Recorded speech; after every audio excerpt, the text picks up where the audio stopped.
This is Devard Darling, former NFL player, and I had a hell of a time rocking with my boy Akil on the Real Deal with Akil show. Right. I don't know why we started laughing at this, but I guess it's the Miami Florida State. You know what I'm saying? That connection, because you know that's the rivalry, but it's all good though. All good, man. You know all good, I'm bro. not from Florida, but it's all right. Real Deal with Akil, another episode. Again, have a guest in the building. Retired 7-year NFL veteran wide receiver. One of the first Bahamian. Yep, Bahamian, yep. Got that right. All right. One of the first Bahamian athletes to play professional football in the United States.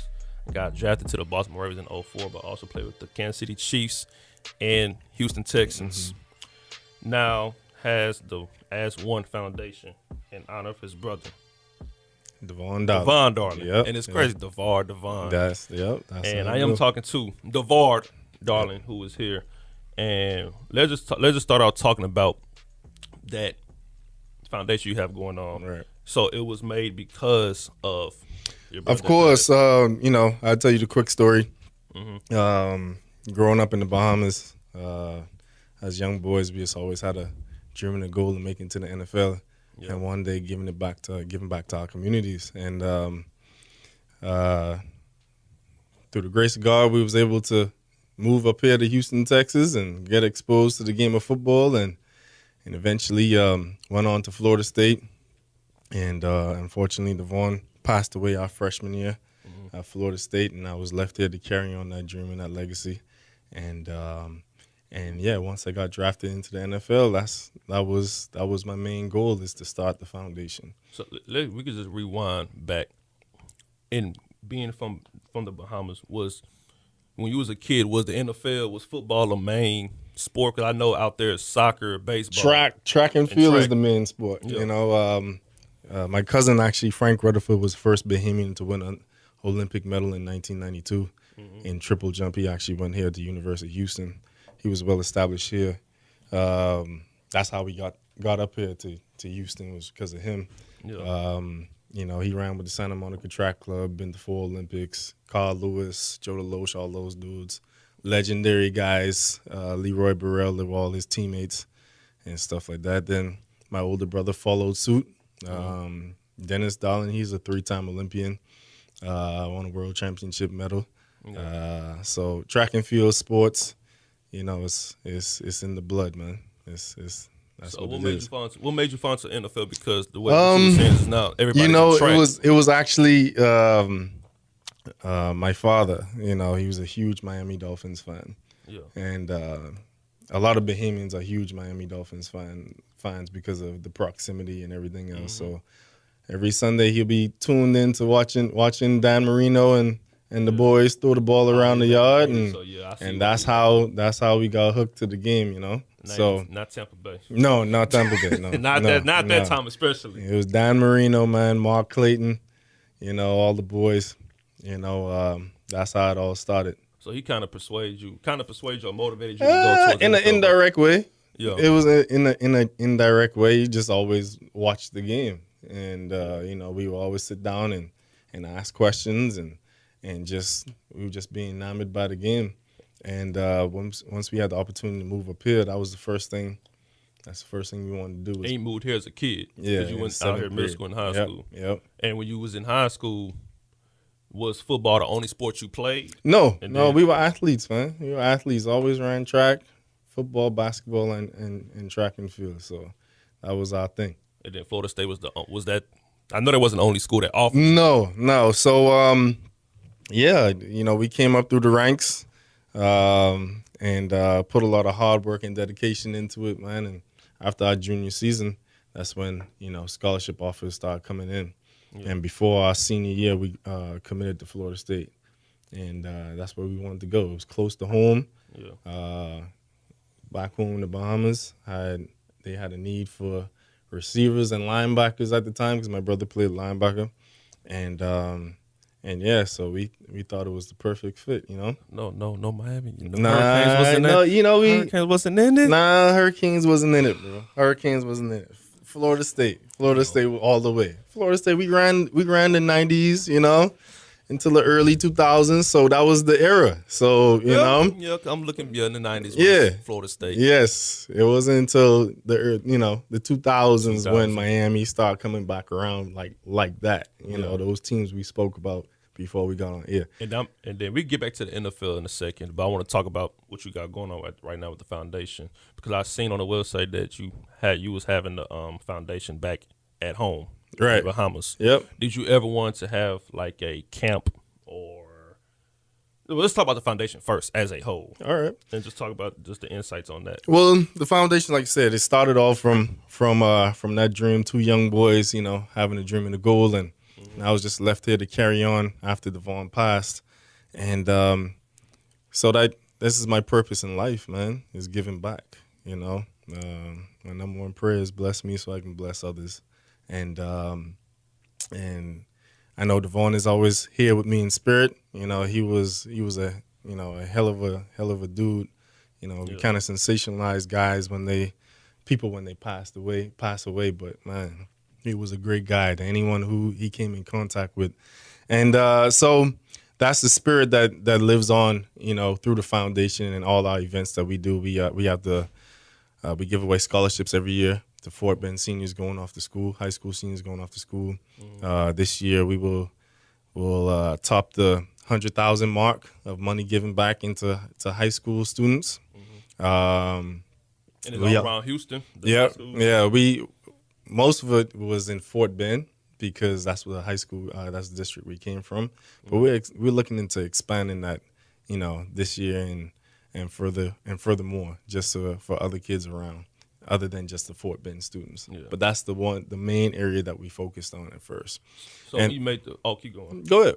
So when you made the foundation, was it something that you always wanted to do while you was playing football, or when you retired? No, bro, I'm talking about this. We wanted to do this when we were kids. Oh, okay, kids. Yes. Okay. Giving back was always this was always a part of the dream. Yeah. This was always a part of the goal. Once we made it, we was going to give back. Yeah. So other programs we have in the foundation, we have Operation Hydration, which is a sickle cell trait awareness program that preaches hydration to prevent athletic related deaths. And obviously that's the way that contributed to the way Devon passed away. We have the sickle cell trait, and coupled with dehydration, it can be fatal. Obviously, if we're doing these MAC drills, this is how Devon passed away during off-season drills at Florida State, and these drills where they wake us up 5 o'clock in the morning. Trash cans around for people throwing up all the time. Number one rule is you can't quit. Unwritten rule is you can't get water. And we do these drills in groups of 4s, and one person messes up, the whole group goes back. It got to a point where they was just sending Devon back by himself over and over and over again, and his body broke down. Obviously, he was dehydrated. There were, with the sickle cell trait, when there's a perfect storm like that, you're doing physical rigor, you're dehydrated, your blood cells start to sickle, and it acts exactly like the disease. So therefore red blood cells can't get through your body, and oxygen, you have lack of oxygen, and the rest is history. So it's crazy when you in college and you going through the two-a-days, the 5 a.m. because I know parts of that, right? How sports go, because they have that in basketball too. You have two-a-days. Do you actually realize what's going on in that moment, or after he passed, it's like, wow, like, hold on, this didn't seem right? No, I knew something was going on. After it all happened in a series of, after we were done, everyone went and grabbed water. That's the first thing we do, is go and get water after we're done. And I saw him standing there, sitting down with the ice pack on the back of his neck, and trainer standing over him, and we all get in one room to get graded, because we get graded on each section. And all of a sudden they picked him up, and they were carrying him down to the training room. And I knew something was wrong. Yeah. Is it crazy now that you retired from the game and you have the foundation? Do you look at these practices in the NFL or college and it's like, this is too much at times? Well, for me, it's not. that's why we have Operation Hydration. We go around, we preach to athletic trainers, head coaches, and everyone who's involved, about the importance of hydration, the right amount of hydration you're supposed to have, and water breaks. That's it was just the old school mentality of football that they had. What you gonna do fourth quarter against Miami? That's what they used to say to us. Yeah. You know what I'm saying? The whole point of getting water makes you weak. That's an old school mentality, man. Yeah. And people's different, and I was gonna segue to my next question, because I'm gonna talk about the game and how it changed, because people are now faster, stronger, quick. Everybody is just a different sport now. All right. So I don't think they should have that. Now that you talked about it, they shouldn't have that same mentality, because people is different. Well, Training is different. of course, after Devon passed at Florida State, the match drills now you have water breaks. It's now in an open space, and they have the EMT and the defibrillator right on site now. If they had all these precautions, beforehand, Devon would still be here right now. Yeah. So, you have to be smarter and about what's going on. And number one thing is being aware. We weren't aware that we had the sickle cell trait until we were freshmen at Florida State, until we took our freshman physical. Yeah. And once they told us we had the sickle cell trait, it was just when you're ready to procreate, make sure that your mate doesn't have the same the trait as well, or your offspring will most likely have the disease. Yeah, because I know when you spoke on that, it was a player from the Vikings that passed away from a heat. I want to say a heat stroke. Corey Stringer.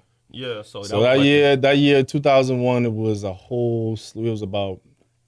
It was several players that died. Devon was the first one to pass away that year, February 26, 2001. Yeah. And then Corey Stringer passed away that summer. Rashidi Wheeler from Northwestern passed away. It was a few guys that passed away.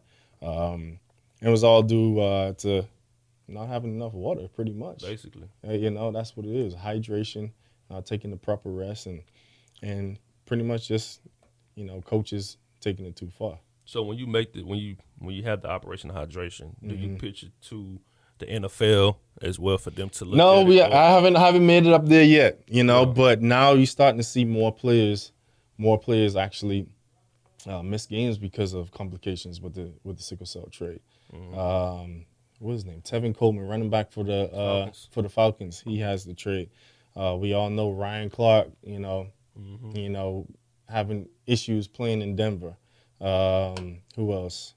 What's the guy's name? Receiver Brown from the Arizona Cardinals. John Brown.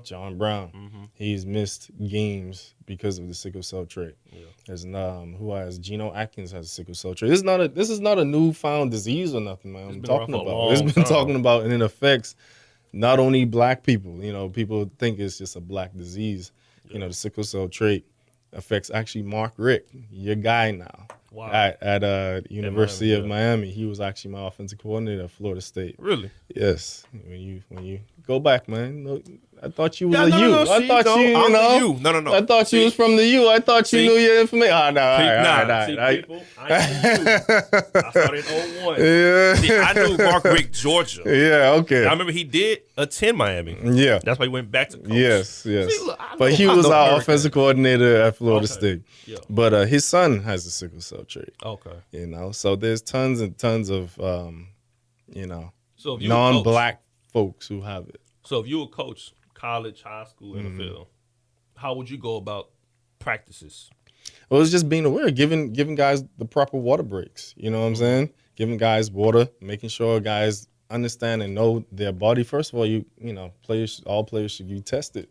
That's why we do a lot of testing right now, continuing to raise money for high school students, because it's happening in high schools too.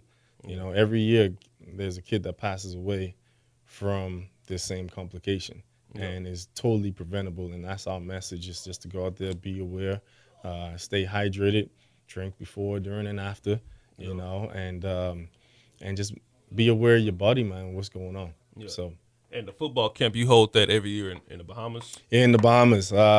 We haven't for the past couple of years, but we're looking forward to getting it going again, and that's one of our goals, man, when starting this foundation, was to always give back to the game of football in the Bahamas and promote the game of football. Yeah. 'Cause I'm pretty sure the kids there look at you like as a hero role model since you. I mean, a little bit, got a little, not to brag, but just a little bit, but yeah, it's always. I believe in my Bahamian youth. We have a lot of talent down there. Shoot, per capita, you got the most Olympic medals in the world. So yeah, and I got a couple in my family. So yeah. So the kids there, when you go back and I know you visit very often. So when you go back and watch the kids now, what sport do you see them going to the most now? Now, like I said, we have a lot of basketball players, football, and track. That's So what it is. same. It's still the same. It's still the same. But the opportunities to play football is over here. You know, it's not back home in the Bahamas like that. But the game has gotten a lot further now. There's 7-on-7 leagues now, tournaments, which is actually big down there in the Bahamas. They have women football, which is actually very popular down there, flag football. So yeah, I've seen women football try to have something in America. That was the LFL. Yeah, it's actually very entertaining if you ever go to a game. Yeah, I see they try to push it out here. But them girls be hitting. I don't like watching women UFC. I don't like when I see girls get hit all the time. It's no, you don't like it. All right. I want them to, You want one to be pretty and be pretty. All right, dog. Violent, you know what I'm saying? But that's just how I look at it. But I want to touch on the football camp. When you have in the Bahamas, do you ever plan on moving it for a year in Houston?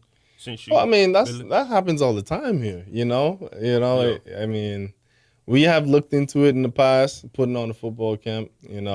But there's tons of football camps here. Yeah, so it's why do it here? Yeah, I can, of course, but I wanted to have a deeper impact for kids. And a Darling Dash. Yes, Darling Dash. This year the Darling Dash is a family fun run, 5K, 1K. Run, walk, whatever you want to do, come out and have a good time. That's pretty much what it is, family affair. And this is our 8th year doing it. We usually have it around the anniversary of Devon's death, which is February 26th. This year will be February 25th. It's a great event. All proceeds from the Darling Dash goes right back into the community. It helps with the scholarships and everything else. So it's a fun-filled event that we have every year. This year is at Brazos River Park, and we're looking to have a good time. So everyone go on to asOneFoundation.org, darling-.com. You can go on there too, and you can find out about the Darling Dash and sign up. And we also have a virtual race this year too. So how does if you're not here in Houston or at the time or can't make it, you sign up and you do your virtual run. You still get your T-shirt and your medal. So we want everyone to sign up, get on board, create a team, and you come out and have a good time, support a good foundation. This is something about you're gonna be there. That's the point. The thing is that do this. Oh, the flyer. The thing about this is that I need to run because I'm 210, but I'm not the 210 I want to be at. Okay. And I'm out of shape right now.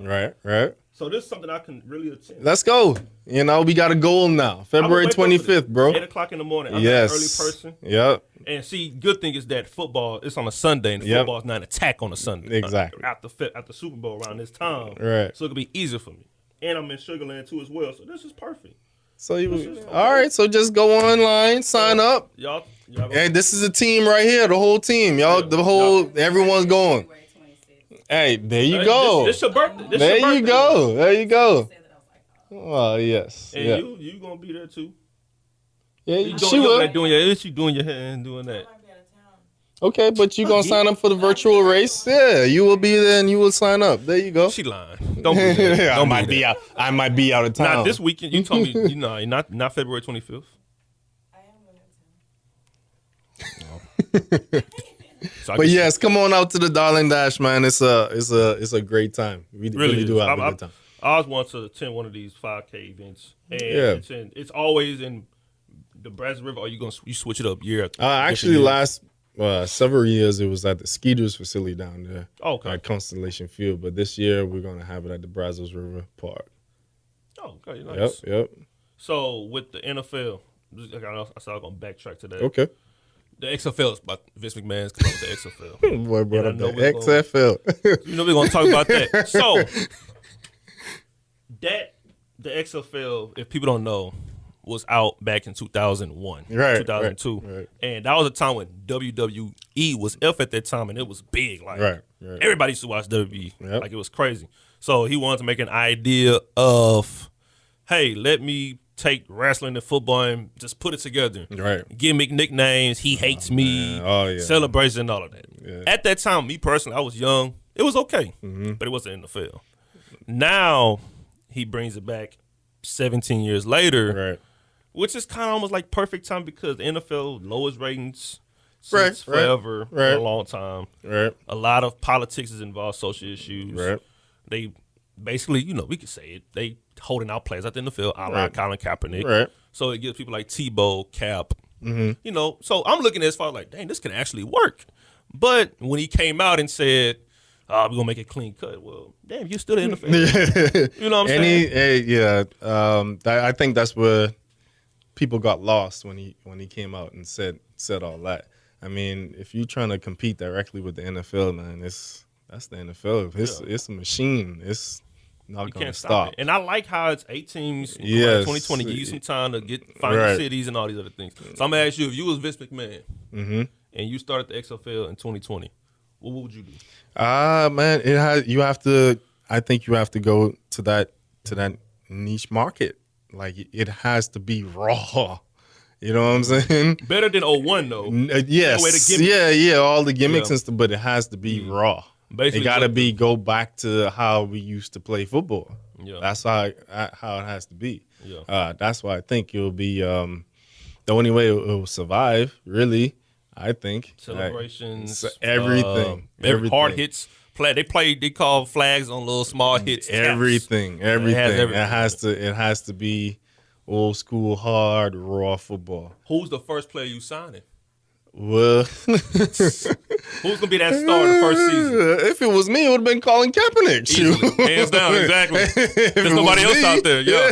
If it was me, I'm hearing Tebow. You know, I want the publicity, bad or whatever it is. That's just me. Yeah. That's what this league is going to be about. Do you think it has to be star driven for it to be? Let's just say that you do fill the holes that the NFL doesn't have, the social issues and boycotting of the players and keeping them out and celebrations and hard hits.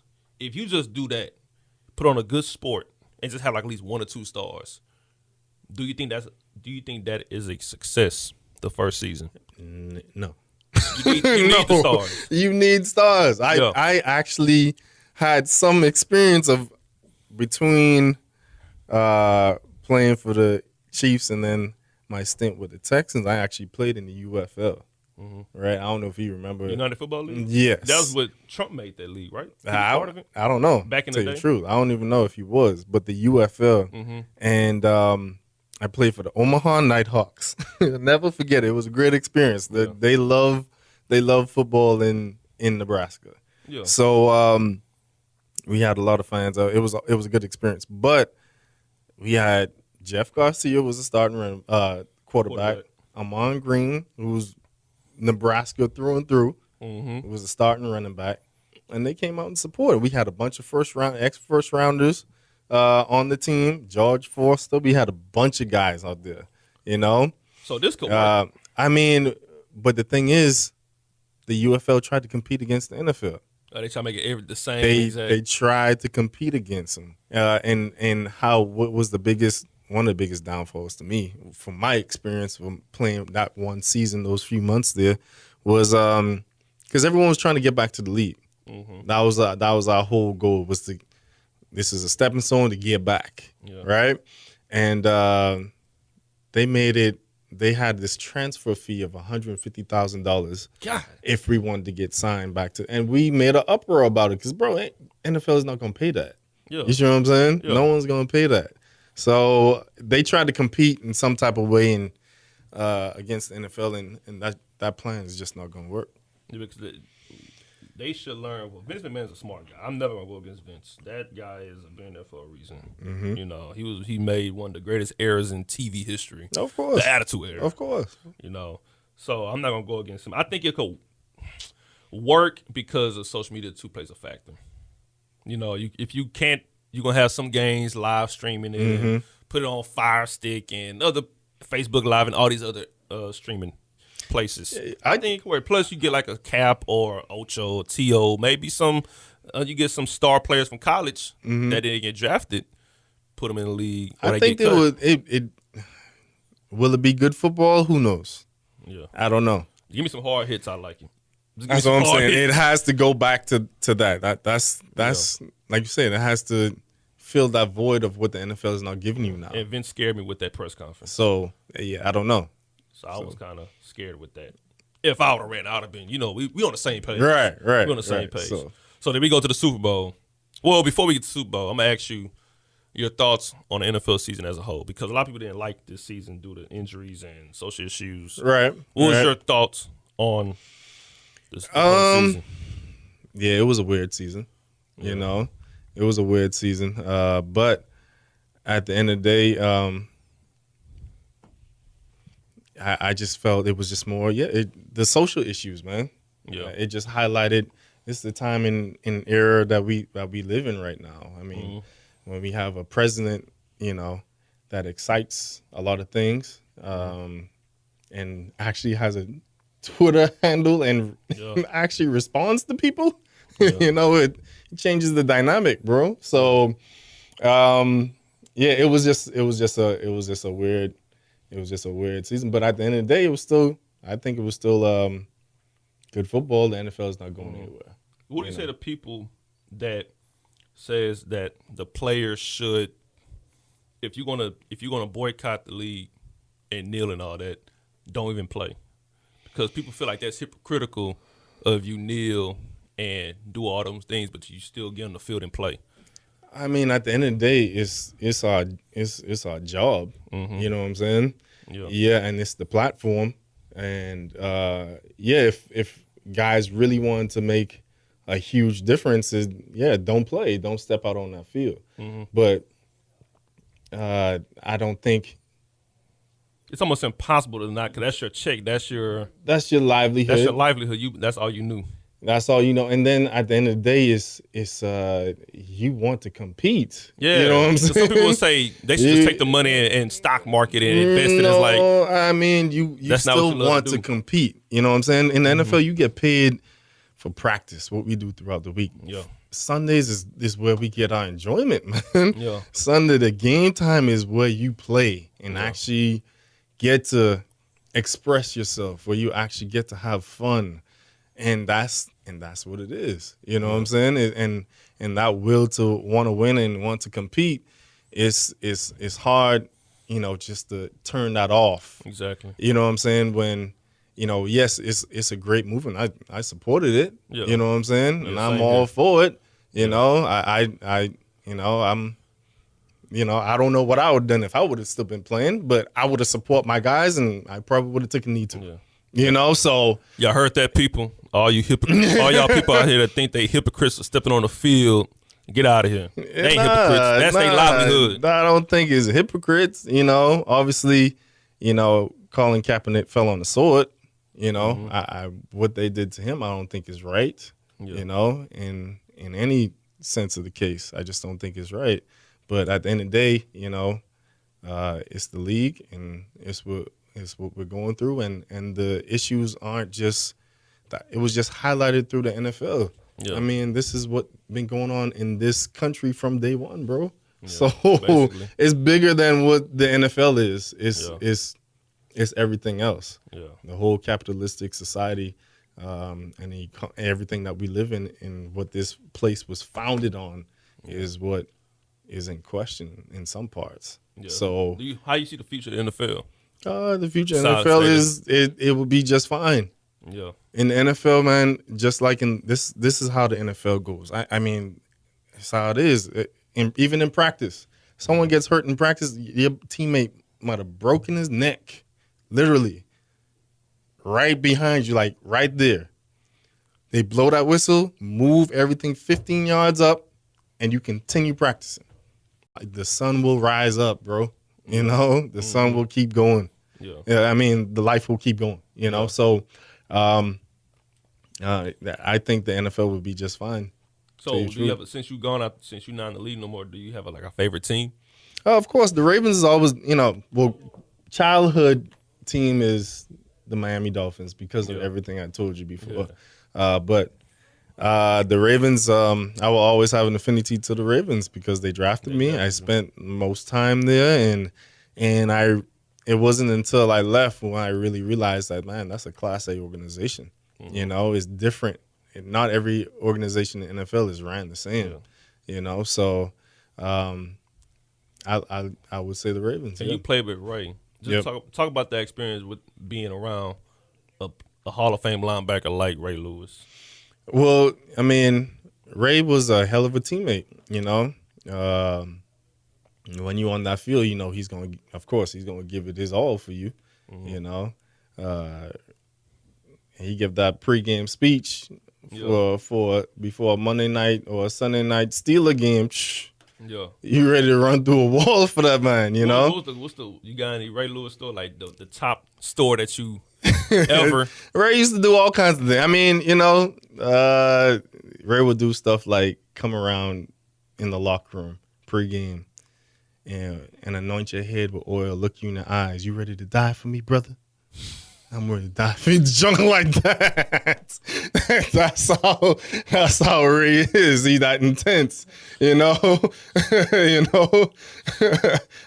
So that's the type of things, you know. I'll laugh because I can picture Ray Lewis saying that. Yeah, look you dead in your eyes. Just come outside and to you the just locker room. Yeah, you know, he anoint your head with oil, and you know, yeah, man, that's the type of thing that get you going. Like, you know, crazy. I know the speech was like, man, I can't believe this is so.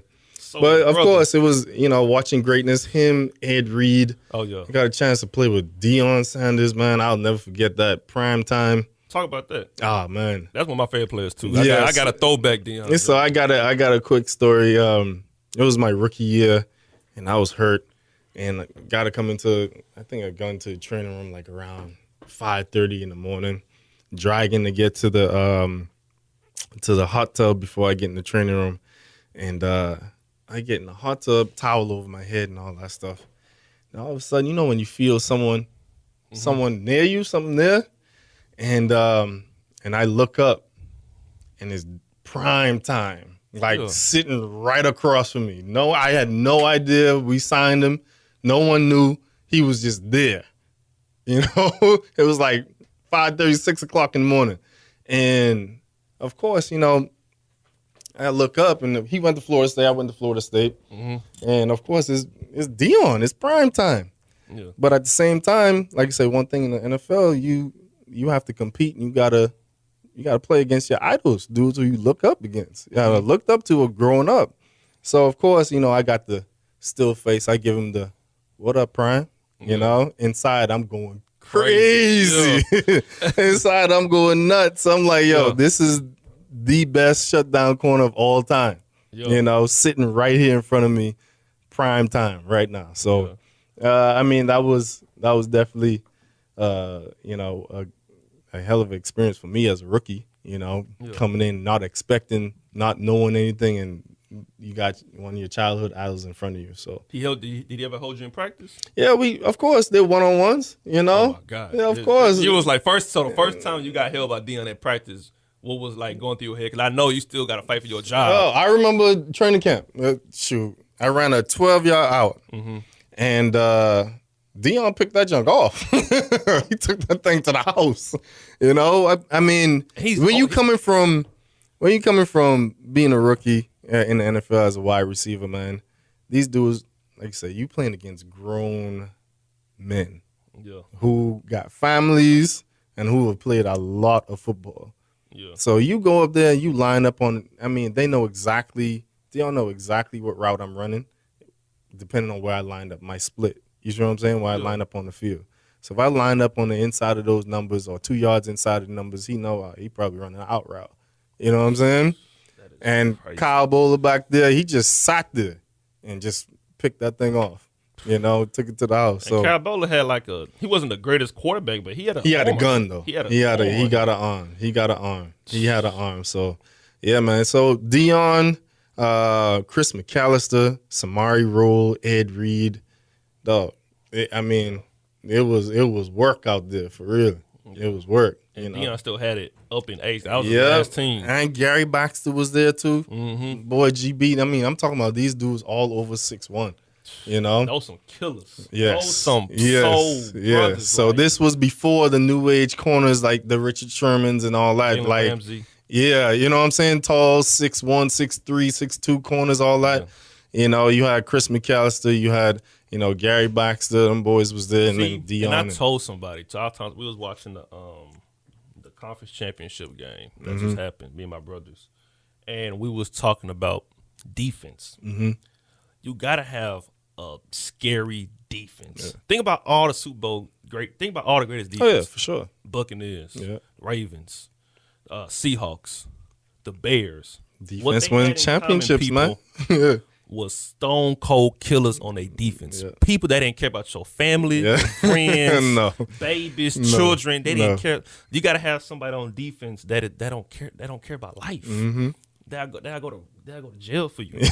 That's what all them dudes had in common. You're right. Ray Lewis. I'm talking about you ready to die? Yeah, that's you don't got nobody on Texans saying that. Well, we need somebody like that in Houston. Like we need some JJ Watt cool, Clowney's cool, but we need some people that don't care about life. I don't know. They got convictions for murder. Texans defense is nice though. They nice. You can't. They missing a little something. You think they missing that edge? Missing that guy that wear grills at that practice. Thumper. They don't care. That dreads hanging off. Dirty jerseys. They don't care about clean their jersey. Right. Clean jersey for suckers. I dudes feel like you. that. Sober. They need somebody like that. They going away. But no, Super Bowl coming up this Sunday. Who you got? Man, you can't bet against Tom Brady. That's just me. You can't bet against Tom Brady, man. Tom Brady, Belichick, they just understand situational football better than everyone else, in my opinion. So they got everyone is catching up to them. So, if they score the last 2 minutes in the first half, they score, yeah, and they get the ball again and score, yeah, that's where it changes right there. So I'm gonna give you a fact. I'm an Eagles fan. Yeah, my older brother is a huge Eagles fan, so yeah. Fly Eagles fly. Yeah.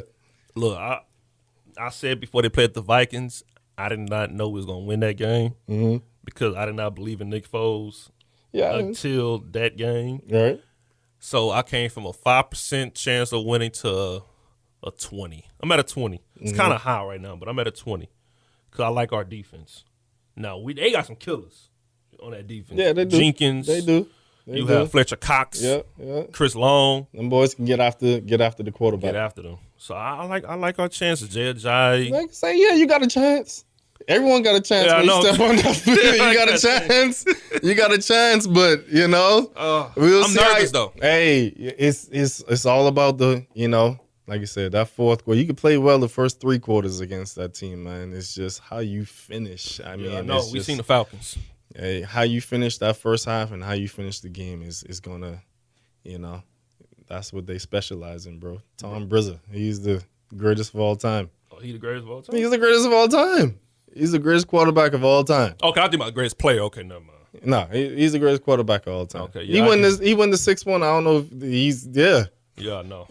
Bro, what you gonna say? I know. You got 6 Super Bowls. I always believed that cause I always said before the Brady's talk, people were saying Rice, but I felt like it was not definitive. And what I meant by that, I was saying, in boxing, Ali, right? Basketball, Jordan, tennis, Serena Williams. You know what I'm saying? It's definitive. Right. Football was never like a definitive person. Now, when people say Brady, I feel like it could have been Peyton Manning because he had everything going into the career if he had the rings. Peyton Manning. I used to have this argument all the time between Peyton Manning and Tom Brady. Yeah, if Peyton Manning didn't win that last Super Bowl, just my opinion, I think his career would have been a disappointment. Yeah, because he was that great of a quarterback. He was. You see what I'm saying? As far as regular season quarterback, And that's the why- difference yeah. to me was when it counted the most. When it counted the most. When you down, when them chips down, Tom Brady will get in your face. He will rile up the team. He will get everyone going, and he is coming through for you. You think Peyton wants to be too much of a perfectionist? That's what probably killed him. No, I don't know about that. I just know when you were down, when Peyton Manning was down like that, when you just, I mean, you can't count him out in the regular season, but in the playoff, when it really You get mattered, nervous. yeah, you know, I feel like it was set up for him. So that's why I feel like if it was set up for him. I felt like It was set up for him. It was set up commercials, for he had him. outside the field stuff. It was Yeah. just everywhere. It's like he had commercials. Brady don't have commercials. I just feel like he had the impact. It was set up for him. Yeah. Yes. So I It was like, set man, up for him. if he would have won 4, he would have went 4 for 4, 5 for 5. Oh yeah, no, the- it's over. not even, Yeah, it's over. I don't care if They Brady would have gets crowned 6 him. rings. They would have crowned him. They would have crowned him. Manning is 5 and I 0. agree I'm with like, you on that. man, it's like, man, I just wish that because man, I was a Manning guy over Brady. Right. I know. Nah, I was always a Brady fan. I You was always? always all over Manning. I would have took Brady. I used to say Brady's Super Bowls is tainted. mean- Vinatieri 3 rings. You know, Seahawks. Come on, we know the Seahawks. That wasn't supposed to happen. I give him. What you mean it wasn't supposed You ain't to? supposed to run the ball to what? You're supposed to run the ball to 1 yard. Come on. If you gonna throw But the a thing is, pass- it happened though. No, but I don't give credit to Brady. I give You don't give Belichick- credit to Belichick. Brady on that one? Belichick? I give, okay, this is what I do. Rams, Eagles, Panthers. I give Adam Vinatieri. Eagles, I give the Eagles Super Bowl, I give the Patriots defense credit. I don't give Brady no credit. Seahawks, Seahawks lost that game. Falcons, all right. Falcons, This you got dude. that. You got Falcons. All Patriots fans, look, y'all don't know. Falcons, that was a Brady Super Bowl. So technically, he should be 1-4. Oh my goodness, dog. He should be 1-4 right now. You're reaching I'm right not now, bro. Yeah, I'm reaching all the You're way. reaching right Yep. now, dog. Belichick is more credit than Brady. That's how I look at it. Bro, it's a team. It's that dynamic that they have. Whatever they have, they're continuing to do it, and they're riding it till the wheels fall off. You know, so Yeah, they more solid. power to them. I mean, you don't have to like them, but you gotta respect them, though. respect 'em. You gotta respect them. This You can dynasty hate gonna on be them over all when- day. When Brady gone, they gave up Jimmy G. Jimmy G gonna turn that 49ers franchise around. Hey, bro, what he played in 4 or 5 games, Yeah, think 3. 3 games. Mm-hmm. One thing about the NFL, bro, it's called once they watch that film on you, once they figure out his weakness, Yeah, that's why you have to respect the Peyton Mannings. That's why you have to respect the Tom Brady's, because in that league, bro, you have any weakness, you in there with alpha dogs, man. Yeah. And they go after your weaknesses. If you have any weakness, if you show something one week and you got killed on that, please believe you will see that every time until you can defeat it. So I'm gonna make a strong predicament before we get off. I don't know if I'm not ready to give that You to ain't him gonna yet. like it. Of course, you ain't gonna What's like that? it. Jimmy G gonna have a better career than Tom Brady. All right, we out of here. Yep, we out of here. 5K Darling Dash, 8th annual, Sunday, February 25th, No. 8 o'clock, Grass River Park, Sugarland, Texas, 7 a.m. for packet pickup and registration. 5K begins 8 a.m. 1K begins at 9 p.m. We out of here. That's what we're done. That's how you feeling. That's man. how I feel.